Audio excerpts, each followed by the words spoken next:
We begin the epic journey of Jin Runcandel, a man born into the world's most powerful martial clan, only to be branded its greatest failure. Now, he had been granted a miraculous second chance at life, armed with memories of the past and empowered by the divine. The Runcandel clan stands unrivaled in martial dominance, upholding a trinity of absolute principles: combat, conquer, control. Its members are born with superior physiques and innate combat prowess. To be born a Runcandel is to be born a ruler. Jin, the youngest son, entered this fearsome hierarchy with soaring expectations. During the selection ceremony, a ritual that determines a child's fate, infant Jin grasped Barasada, the family patriarch's sacred sword. This act was seen as a prophecy of future greatness. Yet, the years that followed shattered those hopes. Jin showed no talent for swordsmanship. In a family where martial skill is everything, he became the clan's greatest disgrace. The Runcandel household is a brutal environment. Jin's older brothers saw him as a stain on their legacy, subjecting him to constant abuse, physically and mentally. Even when Jin turned to theory and ceaseless wooden sword practice to improve, they destroyed his efforts and crushed his resolve. He believed that hard work would earn recognition. He was wrong.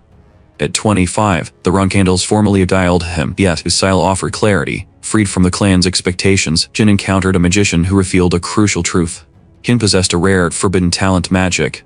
3 years later, while mastering this hidden potential, Jin attracted the attention of Swordmaster, god of shadows. The deity unveiled the true reason behind Jin's martial ineptitude. A curse called the Bladed Illusion had been placed upon him, suppressing his swordsmanship. In exchange for becoming Swordmaster's contractor, Jin would be freed from the curse and gain dominion over shadows. Jin accepted. The curse lifted. The sword once so heavy felt weightless. He fused his mastery of magic with his restored sword talent, becoming a true magic swordsman, finally wielding the power his bloodline demanded. But the revelation came too late. Moments after his awakening, Jin's body collapsed. Blood spilled from his lips. He died paralyzed. As armored figures approached, his final thought: regret. He had attained power, only to lose the time to use it. Then, time reset. Jin awoke beneath a blue sky, surrounded by swords. He was once again an infant, standing before Barasada on the day of his first selection ceremony. But this time, he held knowledge, power, and the truth. With a new choice before him, the youngest son of the Runcandel clan prepared to reshape his fate. The aftermath of the selection ceremony sent shockwaves through the Runcandel clan. Infant Jin Runcandel, defying expectations, reached not for a toy or training blade but for Barasada, the symbolic weapon of the patriarch. The unconventional axe stunned the assembly. Patriarch Jin Runcandel, recognizing the anomaly, ended the ceremony immediately and ordered Jin's exile to Storm Castle. 6 years passed. Confined to the Storm Castle, Jin awaited the age of 10, when he would be eligible to leave seclusion. Now 7, he feigned boredom while secretly assessing the state of his retained memories. His isolation was broken by the arrival of Daytuma and Haytuma, the clan's 11th and 12th sons. At 9 years old, the twins came to assert dominance. They killed a household pet, and threw its corpse at Jin, expecting to provoke fear and reinforce their superiority. Jin's silent response was misread as submission, a critical mistake. When they demanded the location of Barasada, Jin finally spoke, telling them to stop their noise. Their reaction was instant and aggressive. But Jin, armed with experience from a previous life, countered with precision rather than strength, cloaked in dark energy invisible to the untrained eye. He struck with brutal efficiency, grabbing one by the collar and flooring the other. The so-called dunce dismantled his older siblings in seconds. The noise attracted Khan, the knight charged with guarding the Storm Castle. Entering the room, he found the twins unconscious and Jin unharmed. Jin lied, claiming the brothers fought each other until they collapsed. Khan, a seasoned warrior, recognized the deceit. The injuries didn't align with a mutual fight, and he detected a strange, lingering energy, unlike ordinary aura. Suspecting Manhwa, he didn't press Jin. Instead, he removed the twins and discarded them into the pouring rain outside. Then, prioritizing his report, he rode to the main estate. Watching from a window, Jin confirmed Khan's intent. The knight was going to report to the patriarch. More importantly, Jin realized the power he used wasn't just Manhwa. It was shadow energy. His contract with Swordmaster, the god of shadows, remained intact. Even more, the contract's perk, curse immunity, had neutralized the Bladed Illusion, the curse that suppressed his sword talent in his former life. With the chains of his past removed, Jin steeled himself for the challenges ahead. At the main estate, Khan delivered his report to Chiron. The patriarch's reaction wasn't anger, but intrigue. The youngest son's sudden rise in power warranted further attention. Chiron issued an unprecedented command: the mobilization of the flag bearers. It was an overwhelming response to a single incident. 7 flag bearers, the elite of the clan, along with 200 knights in full ceremonial armor, marched toward Storm Castle. The earth shook under their approach. All this to inspect a 7-year-old. The era of Jin Runcandel's disgrace had come to an end. The mobilization of the Runcandel elite puzzled even the commanders leading the march. Heir Runcandel, the 7th flagbearer, questioned Diffus, the 4th flagbearer, about the unprecedented deployment. The force was far too excessive for a visit to Storm Castle. Their initial assumptions, perhaps punishment for the twins, shifted when Diffus recalled a crucial fact.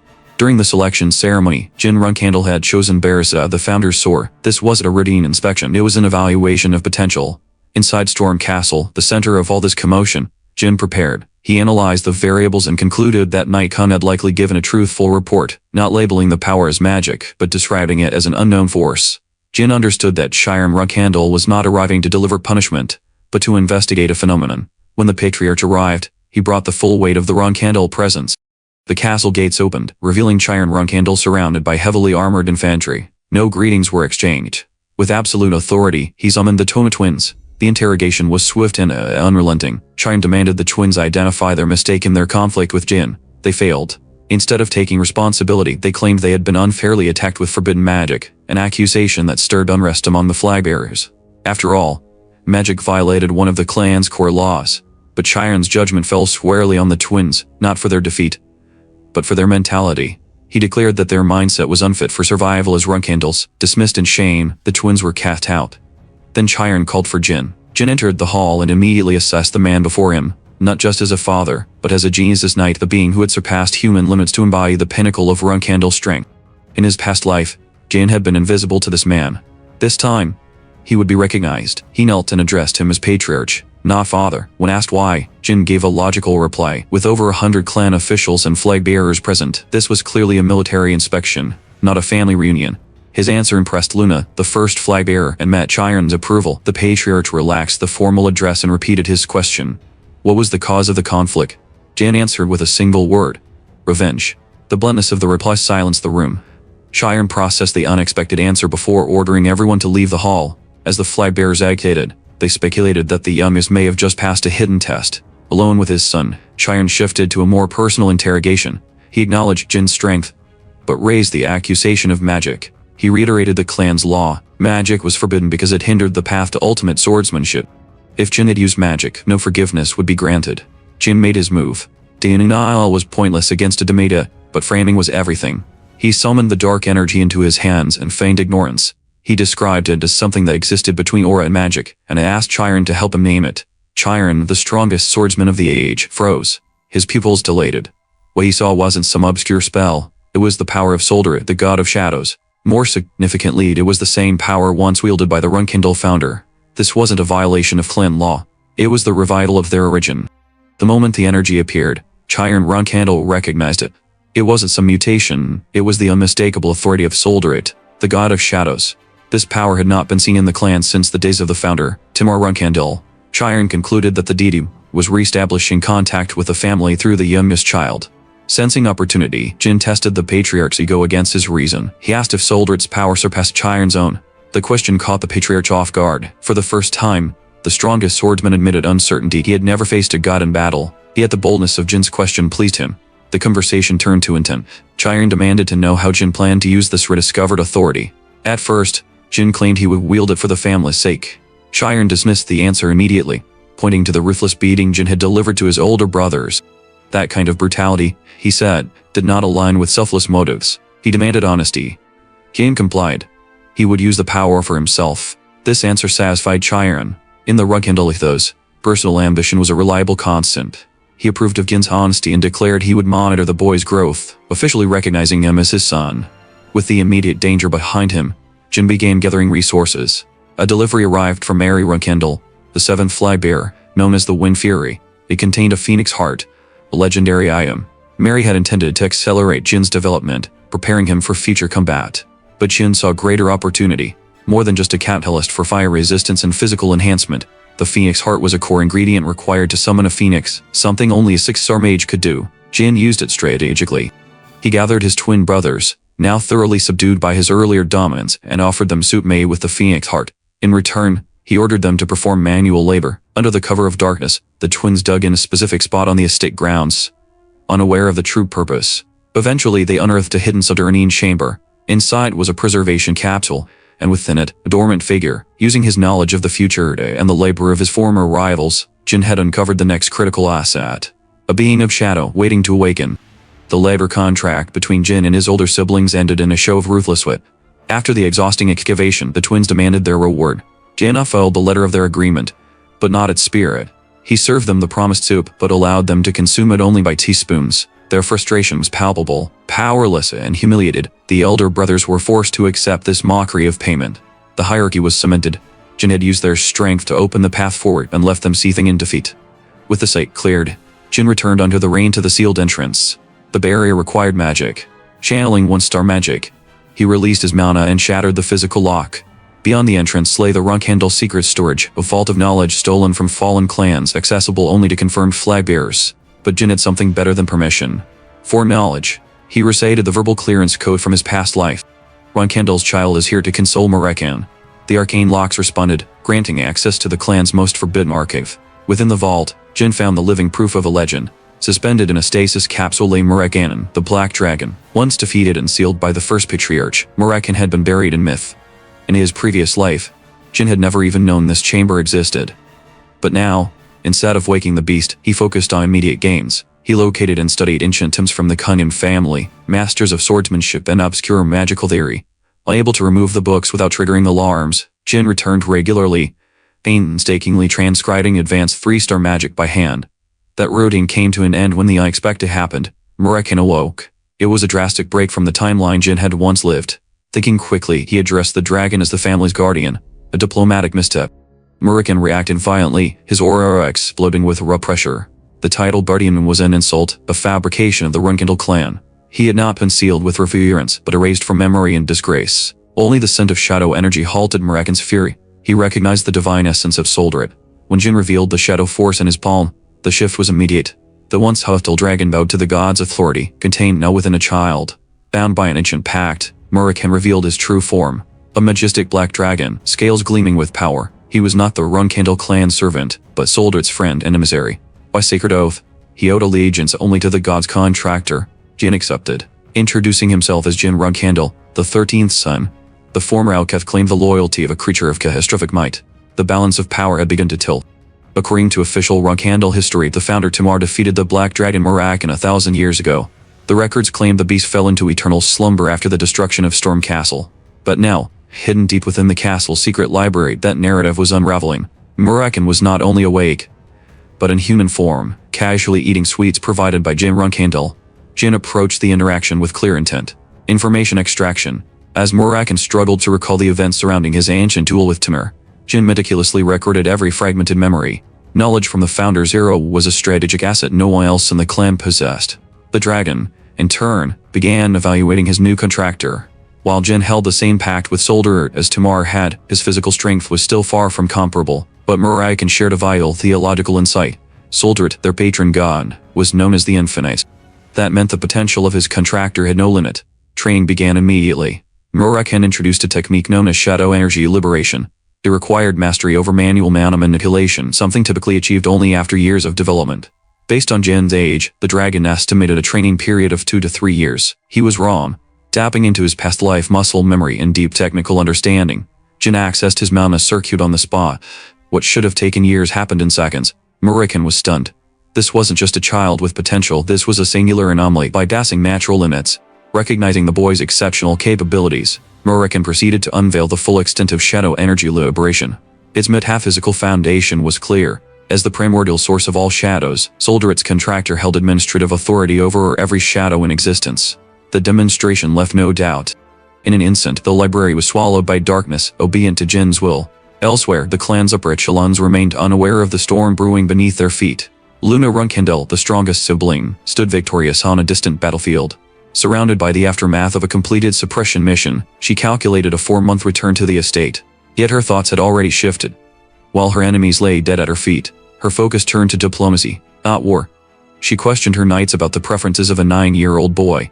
The family's most fearsome weapon was preparing to meet its youngest member. 6 months after his first contact with the Shadow Dragon, the balance within Storm Castle shifted. Tamar Runcandel, having failed to meet the required standards, was removed, a quiet casualty of the ongoing succession war. Jin Runcandel remained, and the timeline advanced to his 9th birthday, marked only by his loyal retainers, Gillig his nanny, and Khan, the castle's guardian knight. But the day took a sharp turn. The castle's perimeter was breached, not by an enemy, but by an unexpected guest. Jin Runcandel arrived unannounced, the firstborn of the 13 siblings. She was a 9-star knight and widely regarded as the most powerful warrior in the family. But her reputation was shaped as much by absence as strength. Nicknamed the White Well, Jin had voluntarily stepped away from the patriarch's throne to avoid being entangled in the clan's internal bloodshed. Her estrangement from family affairs made her sudden visit all the more unpredictable. Jin immediately ran a risk analysis. Had Jin discovered his unauthorized entry into the secret library? Was she here to eliminate him? But the truth was far more personal. Jin, visibly anxious, admitted this was her first time meeting her youngest brother in person. She clarified that her presence had nothing to do with clan tradition or sibling suppression. Requesting privacy, she dismissed all attendants and spoke to Jin in confidence. Her warning was clear. Jin's performance during the patriarch's inspection had changed his status. He was no longer invisible. Once he left the neutral territory of Storm Castle, the other siblings would come for him. She urged him to reject the Runcandel tradition of violence and preserve himself. Jin carefully weighed this advice against the memories of his previous life. In that past, Jin had never once intervened. He concluded that his former weakness had made him unworthy of warning. This time was different. His rising potential had forced the timeline to deviate. With respect, Jin declined her offer of peace. He declared his intent to participate in the conflict, citing the earlier assassination attempt on his life as proof that neutrality was no longer an option. The revelation triggered an explosive surge of mana from Jin. Her reaction was not of rivalry, but of fury. She demanded the name of the one who had dared to breach Storm Castle's sanctity. Jin withheld the identity, claiming it was unconfirmed, but calculated move to maintain leverage over his vengeance. He calmed her by demonstrating that he was unharmed. Realizing she could not divert him from his chosen path, Jin offered a contingency. She gave him a pendant containing a blue gemstone. Her instructions were simple. Should he ever face an overwhelming threat, he was to shatter it. No matter the distance, no matter the cost, she would come. After Jin's departure, Jin returned to the underground vault to consult with Muraken. The dragon immediately identified the pendant. It was a relic of the Demon King Morgul, a legendary artifact that granted resistance to magic up to the 5-star level, while amplifying the wearer's mana efficiency. The discussion turned to Jin's visit. Muraken confirmed that someone of her caliber would have detected his energy signature. Jin voiced concern about exposure, but Muraken dismissed the threat. Jin's actions had revealed her true intent, protecting her youngest brother. Outside the castle, this assessment proved accurate. Jin had sensed a mysterious presence in the shadows of Storm Castle. But she chose silence. If the entity served Jin, then it would remain untouched. Without saying a word, Jin had sealed an unspoken alliance, with the anomaly at her brother's side. At 10 years old, Jin Runcandel concluded his exile at Storm Castle by quietly cataloging his strategic assets. His inventory was formidable. The Patriarch's acknowledgement, the Phoenix Heart artifact, covered alliance with Jin Runcandel, and a contract with the Guardian Dragon, Muraken. His final training session wasn't about instruction, it was a silent declaration of mastery. The instructor, a seasoned warrior, quickly realized the balance had shifted. After blocking one of Jin's strikes, it became clear the student had outgrown the teacher. The session ended with a rare gesture, an instructor bowing in respect, his role now that of an evaluator, not a mentor. In the solitude of his chambers, Jin tested the Phoenix Heart's integration. He placed his finger into a candle flame, expecting pain, and instead felt only warmth, like dipping into hot water. He estimated that he had absorbed roughly 50% of the artifact's potential, granting significant fire resistance. Complete assimilation would take years, but the foundation was secure. Before his departure, Jin descended once more into the underground archives to consult with Muraken. The dragon expressed eagerness to leave, but admitted a crucial limitation. After 1,000 years of slumber, his power was still too weak to reveal himself publicly. His recovery, he explained, was now tied to Jin's growth as a magic swordsman. Then Muraken revealed a hidden truth. The Runcandel clan had once been a lineage of magic swordsmen, founded by Timur Runcandel. But a vow of humiliation made 1,000 years ago had forced the family to renounce magic and erase that part of its legacy. To cover their escape, Muraken proposed using Dragon Tongue magic, casting an illusion over the secret library to conceal his absence. The spell, however, would be temporary due to his depleted power. Jin offered a strategic bribe, alcohol and strawberry pie. Muraken, satisfied, vanished into shadow to accompany his contractor. On the morning of October 30th, 1790, the transfer protocol began. Gilly warned Jin that the relative comfort of Storm Castle would not exist at his next destination. Outside the gates, Guardian Knights Jerome and Holtz waited. They formally took custody of the youngest son. The convoy departed. Jin's isolation had ended. The Garden of Swords awaited. The transfer to the main estate was immediately disrupted. Heavy snowfall threatened the function of the teleportation gate, but that wasn't the true danger. The convoy halted prematurely, an irregularity that set Jin Runcandel on alert. A critical breach in security protocol stood out. By Runcandel law, one guardian knight must always remain stationed with the primary asset during travel. The absence of a guard at his carriage door confirmed his suspicion. The escorting forces were hostile imposters. Jin acted fast. He ordered an immediate evacuation. Jillian Clorin responded with stunning speed and power. Far from a mere caretaker, she shattered the carriage and shielded Jin with lethal precision. Her true identity emerged. A high-ranking warrior, now unleashed. The attackers, dressed as guardian knights, were exposed as disguised operatives. The balance shifted again when the Black King mercenary squad arrived, an elite unit contracted by the Runcandel family to secure the transfer route. They quickly identified the enemies and engaged. Jin, watching closely, noted that the attackers lacked the refined combat skill of true guardian knights. Their technique was far below the 7-star standard. Jin issued a cold command, kill one, maim the other. Jilly obeyed without hesitation. Her assault was swift and final. One enemy lay dead, the other incapacitated and howling. Realizing their defeat, the surviving attacker screamed a declaration of war against the Runcandel clan, invoking the name of the Zippel family. The Zippels were no minor threat. They were the other half of the world's power dynamic. A lineage of mages who, 1,000 years ago, had forced the Runcandels to swear an oath renouncing magic. Historic enemies. Yet Jin remained calm. He identified the assailant not as a true Zippel agent, but as a fanatic, an extremist operating at the fringes. Not worth interrogating. He ordered the survivor discarded. Still, one fact disturbed him. Despite the amateur execution of the ambush, the imposters' disguises were good enough to deceive even Gilly, a warrior at the 7-star level. That level of infiltration couldn't be achieved without help. The attack, Jin concluded, had roots inside the Garden of Swords. Jin Runcandel wasted no time in seizing control of the ambush aftermath. When Captain Murka of the Black King squad arrived, Jin deliberately downplayed the encounter. He claimed that he and Gilly had escaped while the attackers were distracted, carefully omitting their overwhelming combat performance. Though confused by the commanding presence radiating from a 10-year-old, Murka found himself accepting Jin's authority without resistance. Jin gave clear orders: establish a teleportation gate, report the incident to the main house, and leave the corpses of the imposters exposed in the snow. A silent but pointed warning to any other conspirators. While awaiting transport in a nearby village, a personal issue emerged. Gilly, despite being a 7-star warrior, was burdened with guilt. She had failed to detect the assassin's disguises, and the weight of that failure affected her focus. Jin, drawing on memories from his past life, where Gilly had followed him through banishment and disgrace, recognized her potential. But he also saw the risk her shaken confidence posed. He issued a sharp directive. She was his only guardian knight, and self-pity was not permitted. The command hit its mark. Gilly stabilized, reaffirming her role and commitment to Jin's safety. With the immediate situation contained, Jin turned his attention to the technical elements of the ambush. The level of disguise pointed toward a known anomaly. Heir Gaston, a transformation sorcerer infamous for his ability to alter physical forms with surgical precision, surpassing even dragonkind. In his previous life, Heir had been arrested a decade later by special forces. Jin briefly considered the possibility of recruiting him but quickly dismissed it. Heir had taken part in an assassination attempt. Trust was out of the question. Instead, Jin shifted focus. Had Heir's timeline deviated from what he remembered? His strategy session was interrupted. Murikan, true to his promise, had followed Jin, disguised as a black hat to slip past the Runcandel knight's senses. However, his entrance was anything but subtle. After bursting into the room and loudly complaining about the cold, he returned to his human form. The noise triggered an immediate response. Gilly stormed in, aura flaring, ready to kill the intruder. Reflexes owned by years of elite combat launched her into action. Murikan's reaction: he grinned and greeted her with a ridiculous, flirtatious nickname. As the two clashed, one a powerful ancient dragon, the other a fiercely loyal warrior, Jin watched in silent frustration. He realized something important. Managing these two chaotic forces might be more difficult than surviving the ambush. The tension in the room melted into an uneasy calm. Murikan, the shadow dragon, diffused Gilly's aggression not with strength, but with absurd charm, referring to her with the ridiculous nickname Strawberry Pie. Jin Runcandel seized the moment to reassert control. He formally introduced Rwrakan as the contractor of Solderit, a revelation that shattered Gilly's understanding of her world. She had believed Jin to be talented but non-magical. Now she stood before a regressor, an awakened mage, and a dragon. Gilly's loyalty held firm.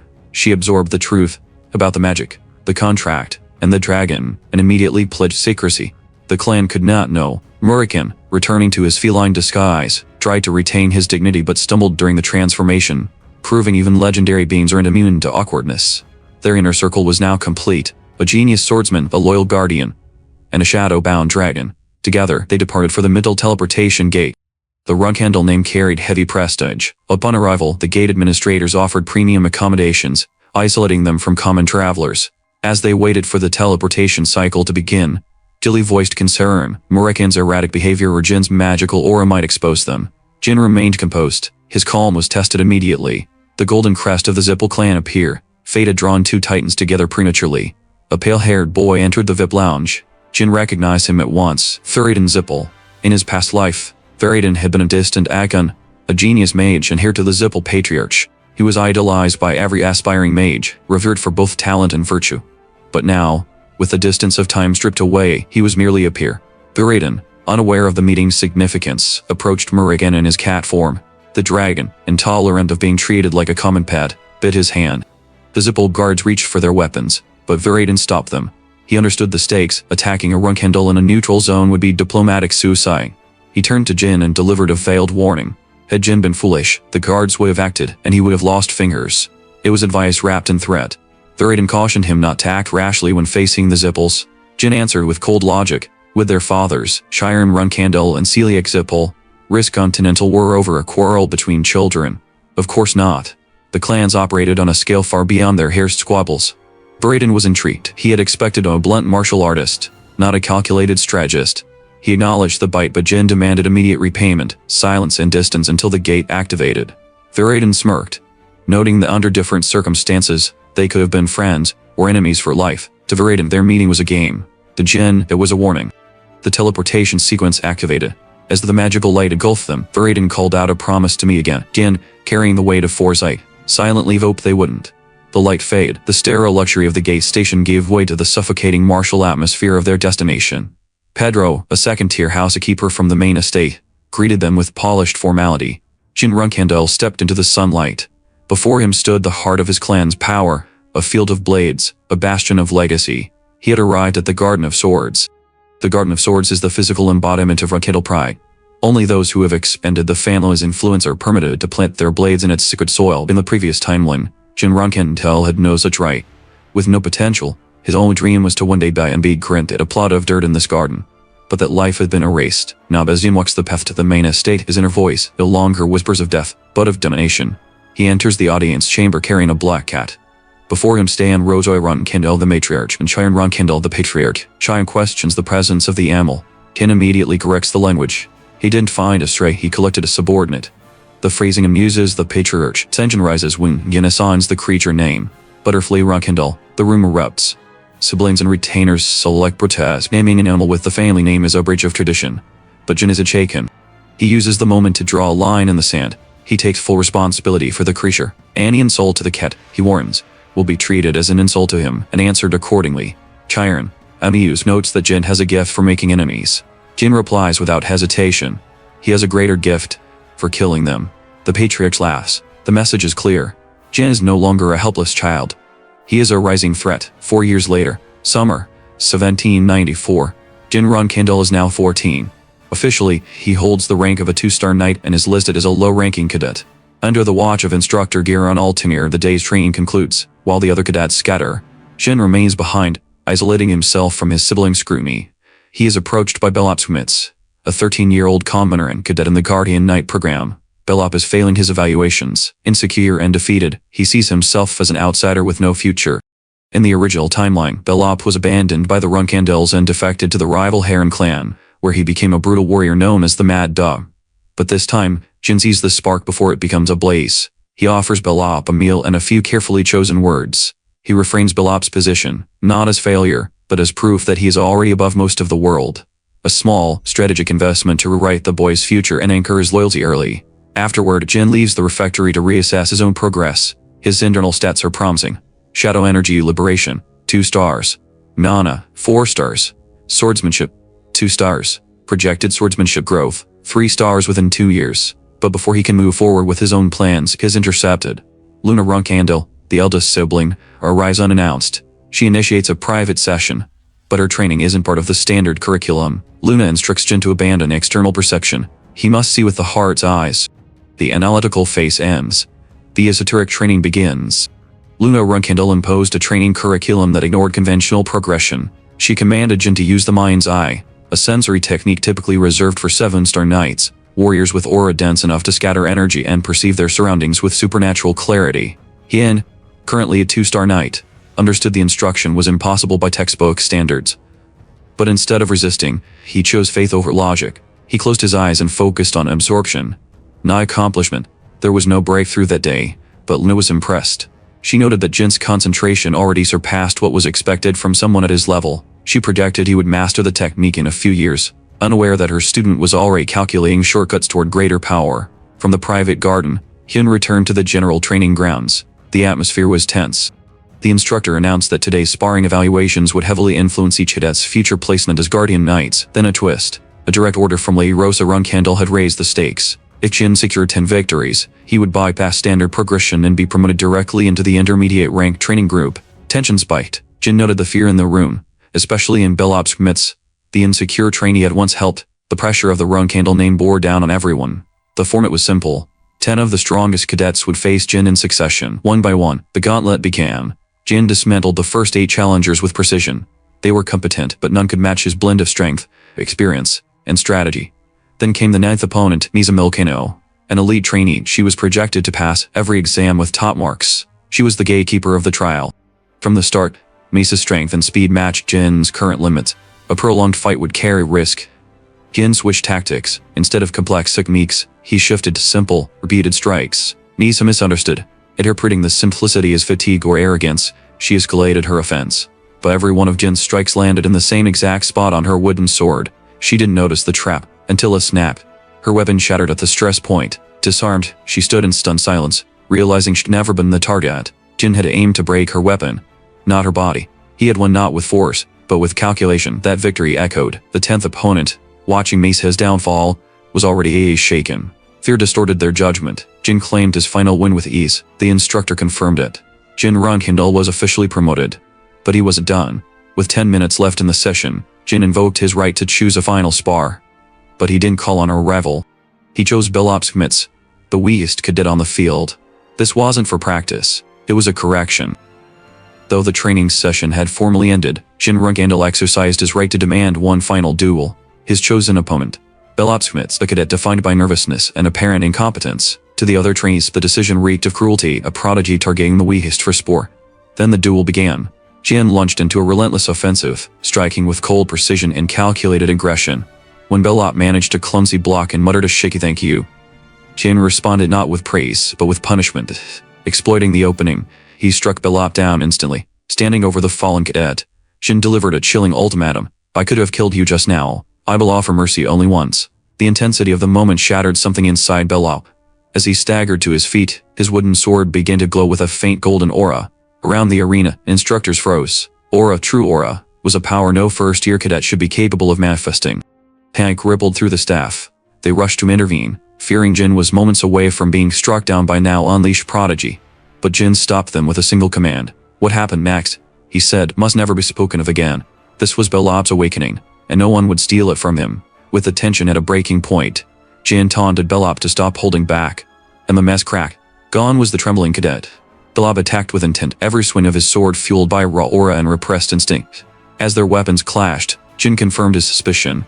Belop wasn't weak. He was terrifyingly strong, a cadet who had spent months quietly studying his peers, gauging their limits, and intentionally losing to avoid hurting others. He had buried his strength under a facade of failure. He was a monster hiding in mediocrity. Despite the burst of power, Jin subdued Belop through sheer technique. Breathless and pinned, Belop demanded to know why he had been forced to endure this. Jin gave him the truth. In the world of Runcandel, kindness without strength is a death sentence. He declared, caring is a behavior you can only afford when you are strong. If Belop wanted to protect others, he had to first gain the strength to survive. Jin offered his hand, not as a superior gloating over a conquest, but as a leader recruiting an essential ally. Belop accepted. As the meal service arrived to break the tension, the fear in his eyes had vanished, replaced by resolve. He no longer saw Jin as a tyrant. He saw him as a commander worth following. The duel between Jin and Belop did not remain confined to the training grounds. A report of the event, along with its implications, reached the highest level of the clan. Kun, the castle guardian knight, delivered his assessment directly to Patriarch Jin Runcandel. His verdict: the youngest son had begun shaping a unique ideology, one that sought to embrace the weak while ruling with absolute strength. Rather than dismissing this contradiction, Jin found it amusing. But amusement was not enough. He issued a directive. Jin would face a field operation, not a simulated trial, but a real-world test to determine if his beliefs could survive contact with reality. January 1795. Jin Runcandel, age 15. Official rank 3-star knight. The training program shifted from foundational conditioning to live combat exercises. Wooden wasters were discarded. Real swords were now authorized. Unlike the other cadets, who submitted standard requisitions to the smithy, Jin's weapon was chosen for him. Luna Runcandel, the strongest flag-bearer and his most trusted ally, personally selected his equipment. At first she teased him with an impractically large greatsword, more joke than gift. But then came the true offering. Bradamant, a twin to the legendary sword Barasada, wielded by the first patriarch. Brahman was no mere weapon. It was a relic bound specifically to resonate with shadow energy. Its transfer to Jin bypassed his elder siblings and sent a silent message through the clan. Luna did not play the Game of Thrones, they were allies, not rivals, she reminded him. Even in a family of bloodshed, unconditional support can exist. Murakan, ever the skeptical guardian, delivered a harsh technical analysis. Bradamant, he warned, was dangerous. It demanded a minimum of 5-star shadow energy to wield safely. Jin, currently at 2 stars, risked death through magical backlash.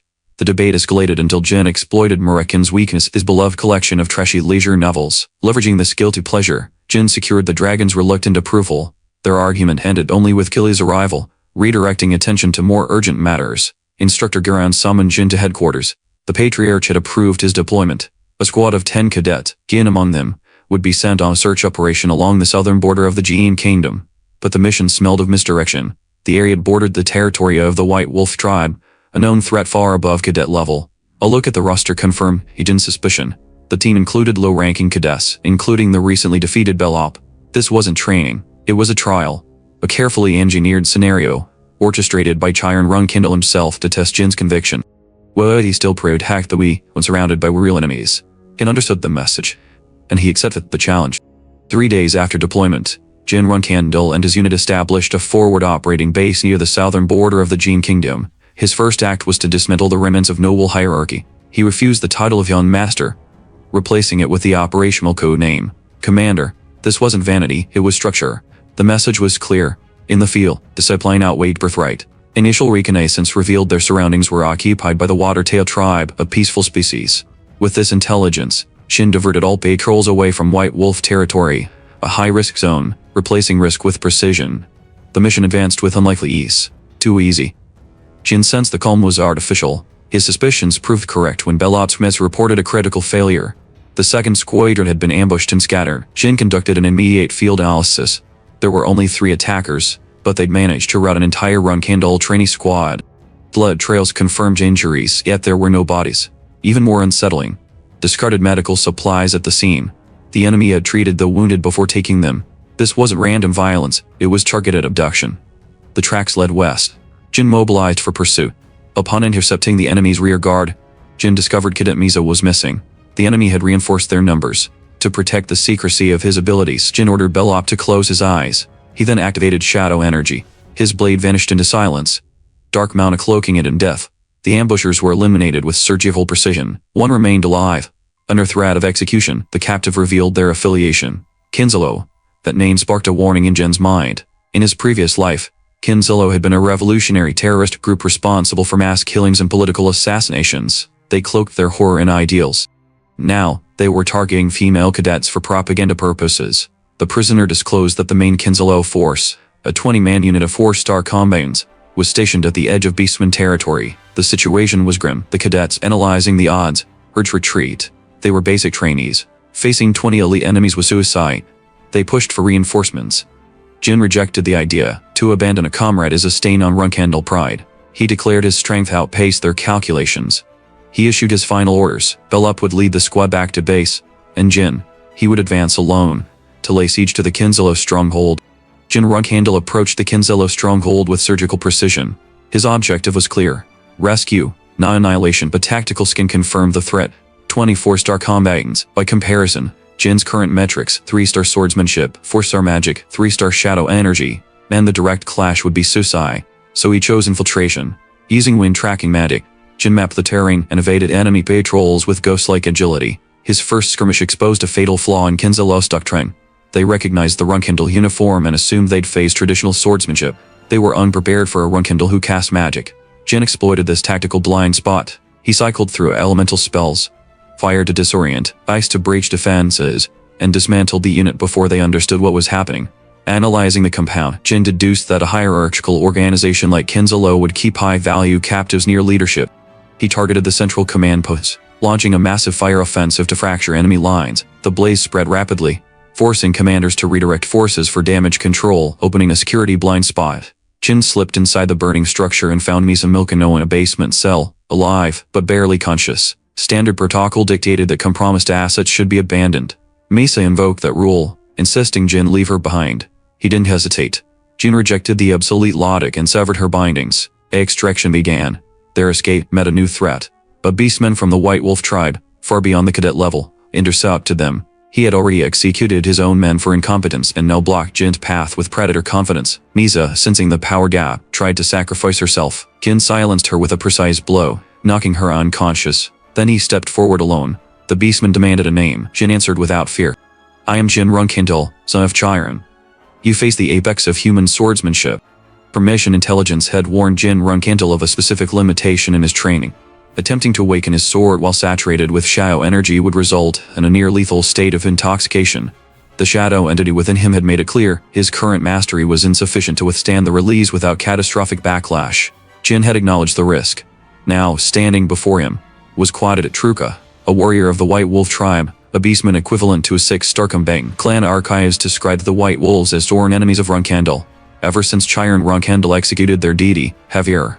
From the first strike, the physical disparity was undeniable. Quajet's raw power forced Jin into a defensive stance that tested the limits of his body and blade. Traditional swordsmanship, his foundation, was useless against Quajet's biology. Magic was also ruled out. Only could its forced hours spell not pierce the wolf's metal resistance, but any mental resistance with foes his forbidden status as a medic wielder to the cleanse card unites. Even luminous protective pendant was too precious to waste here. Only one option remained. Chaos energy. Despite the risk, Jin initiated the release. His sword became wreathed in a dark, oppressive aura, the mark of the contractor. Quadhito, prepared for typical Rohin alloy play, was instead met with a cemetery explosion. The sun shift and aura acted like a flapping, blinding, his orienting, and a million to beastman instincts. Unable to process the nature of the black sword, Quadhito was left exposed. Jin seized the opening and landed a defeated strike when clean enough to avoid the legendary terror of the black sword. But victory came at a cost. A wave of shadow and a flash surged through Jin. The shadow went inside him erupted in fury, condemning the act as reckless and shameful. His body collapsed, trembling under the weight of brutal intoxication. Only through brute willpower did, if worse the energy he did as it forward overwhelmed him completely. He saved him blights. His flim syllabium thanning the predator. Shin looked at as civilian hiding amidst the rubble. A man who who himself as Somerville battle said as of the Jin Kingdom. The permission active had been a cheat. The man, shaken but alive, looked upon him not with fear, but with awe. In the eyes of the rescued, Jin Runcandel had arrived not at the savior. The extraction of the civilian, Somerville, yielded more than a tactical success. It produced a critical lead. The survivor confessed that he had been lured into the conflict zone by an entity mimicking his deceased partner. Jin Runcandel immediately identified the likely culprit, Bouvard Gaston, a known shapeshifter and high-ranking member of the Kinzalo group. This single thread connected the isolated kidnapping to a wider conspiracy, one rooted in the fragmented workshop buried within the Kirno dukedom. Jin accepted Sember's gratitude not as a gesture of kindness, but as a future debt. Upon returning to the Runcandel estate, the debriefing took a sharp turn. Murakin bypassed all formality and launched into open hostility. Because Jin had recklessly used spiritual energy during the mission, a technique so volatile that it often triggers a fatal condition known as spiritual energy conjugation. Clan records were grim. 9 out of 11 known cases had ended in death, including the first patriarch, Timur. But this time, history broke. Diagnostics confirmed an anomaly. Jin had not only survived, but assimilated the overflow. His spiritual ranking advanced from 3-star to 4-star. Murakin, initially enraged, was forced to revise his judgment. Jin had transformed a near-certain death sentence into raw progress. Elsewhere in the estate, whispers turned to tension. The Tona twins, Heitona and Daytona, grew visibly anxious over Jin's confirmed promotion to the intermediate class. Their unease drew the attention of Mew and N. Runcandel, the 8th and 9th flag bearers. Though amused by the twins' cowardice, they agreed on one thing. Jin Runcandel must be crushed before he can secure power in the new tier. A brutal plan was set in motion. The sisters offered their personal assistance to the twins, not loyal subordinates, but combat-hardened failures. These were cadets who had stagnated in the academy for over a decade, warped by resentment and abuse. They weren't trainees. They were blunt instruments of suppression. Though unaware of the exact scheme, Jin anticipated resistance. He confirmed his promotion to the intermediate class and drafted a ruthless growth plan. His objective: 6-star swordsmanship within 5 years, the threshold needed to safely channel his rapidly rising spiritual power. He reviewed the upper echelons of the world's combat hierarchy. 8-star warriors, classified as irregulars. 9-star masters, fewer than 100 across the continent. Beyond them lies the Genesis Knight, a demigod state achieved by only one warrior in recorded history. Jin refused to treat Genesis as a ceiling. He saw it as a benchmark to be shattered. The beginner class had been cooperative. The intermediate class would be war. And Jin would answer not with diplomacy, but with domination. The scene begins in the private office of Rosa Runcandel, the acting matriarch. Following Jin's recent mission success, she offers him the quarters once occupied by Joshua Runcandel, a symbolic gesture. These quarters are reserved for the successor to the patriarch, and accepting them would grant Jin institutional recognition. But it's also a trap. Such a move would paint a bullseye on his back, signaling to all contenders that Jin is the primary threat. Jin sees through it instantly. He declines, claiming the status is excessive for his current standing. Rosa accepts the refusal, but probes deeper. Does he lack ambition, or possess a dangerous surplus of it by refusing the rune?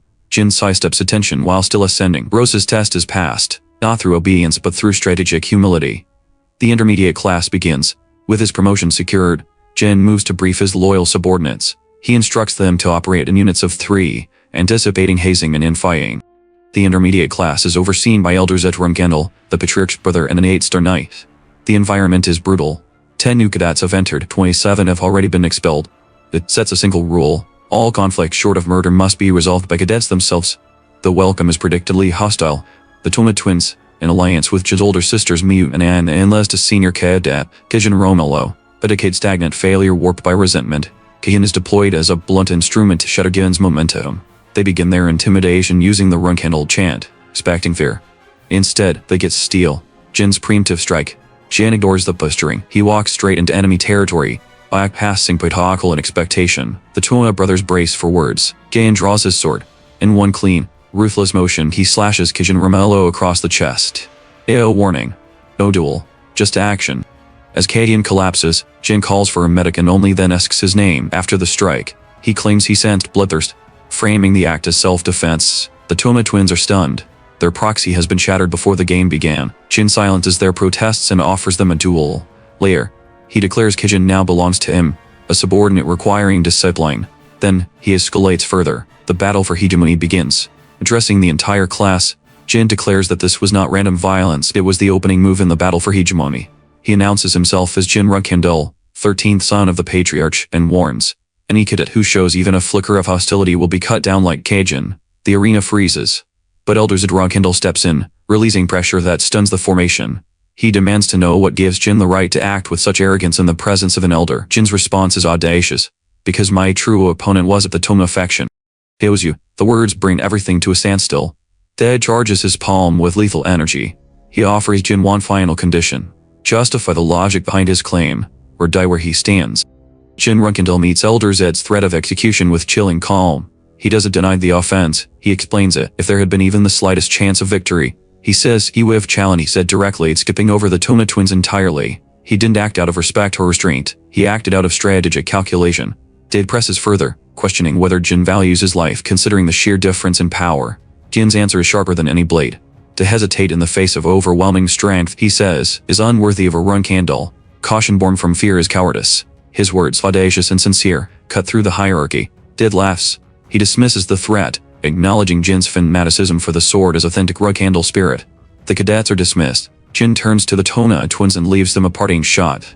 You fear your sisters, but maybe you're fearing the wrong future. Political warfare begins. Back in his quarters, Jin debriefs with Gilly. The battle lines are now clear. The assault was not the Toma twins' scheme alone, it was orchestrated by Miu and Anne Runcandel, who used their faction to strike at Jin without breaking clan law. As flag bearers, his sisters cannot openly attack a provisional successor, but they can leverage the system. They will now assign Jin to high-risk missions, disguising assassination attempts as field training. It's the oldest tactic in the family. Bury a threat under bureaucracy. But Jin sees opportunity in the trap. Solitary, high-difficulty missions mean freedom. No family supervision, no restrictions. It's the perfect stage to unleash magic, spiritual power, and shadow energy, tools he can openly use under clan scrutiny. He instructs Dilly and Marakan to keep a low profile. The real growth begins now. Elder Zed's real lesson. At the Pureblood training grounds, Did gathers Jin and the Toma twins for specialized instruction. To act on the nature of Runcandel swordsmanship as no thick from B, as the cleanse overwhelming power makes style to lead, form doesn't matter. Only to his instruction to us, he presents a tool. The clear rock, if the training sphere that a is the persuasion in his role of a stood. A weak glow yields a bell thud, a perfect one produces his resident. Bell, tongue, but Tinan rates both. Then comes the third as he raises his sword. Didn't hear something wrong, I'm at all like rattle inside the sphere. Without hesitation, he baffles the twins and shout. So warning, the sphere floats. Channeling is awkward through the training hall. When the dust settles, in it outright, and the twins are alive. It moans, this why will her killing fights to destruction. The real training big he is now. Zed's lesson was never about strength. It was about restraint. The clear rock wasn't just a test of power, but a carefully engineered trap. Strike it too hard, and it explodes. It exists to punish recklessness. Of the current generation, only 2 have ever passed the test unscathed. Luna Runcandel, and now, Jin. When Jin asks how Luna avoided the blast, Dead offers a chilling correction. She didn't dodge it. She tanked it. Luna didn't survive the trap by caution or timing. She simply absorbed the explosion, her body so durable that it made the test irrelevant. For Jin, this sets a brutal benchmark. Luna is beyond human. Training begins, no exceptions. It formalizes the training. Every day cadets will strike the clear rocks until they produce the perfect, ringing tone. No aura flares, no excuses. It's a test of control, not power. Back in Storm Castle, Dilly holds a private meeting with Luna. The two review an assassination attempt that took place during Jin's infancy. Dilly suspects mutiny, though she admits how reckless such a move would have been inside Storm Castle, where the patriarch's law reigned absolute. Still, they confirm something unsettling. Jin's childhood paranoia was justified. Luna expresses concern for her youngest brother, but Gilly assures her, Jin is now under Zed's guidance, and will emerge as a survivor. Breaking limits. One strike at a time, the narrative returns to the training grounds. Jin struggles. His 10-year-old body is not built for brute force. He realizes that Zed's success came from raw muscle, but that's not an option for him, so he adapts. He focuses on aura refinement, using precision over power. As the Toma twins begin to falter, groaning from exhaustion, Jin holds his stance, eyes forward, strike after strike, unshaken. From the sidelines, Zed watches silently, and then it hits him. Jin is on pace to beat Luna's record. But this realization doesn't bring pride, it brings bitterness. Did mutter under his breath. If he had been born 10 years earlier, he could have swallowed the clan whole. A tragic truth. Jin's talent isn't in question, only the timing of his birth. March 1795. The first mission begins. 1 month later, a new arc begins. At the intermediate cadet training site, instructors issue the year's first assignments. Most cadets are given routine guard duty. But one squad receives a dangerous order. Monster subjugation. Target.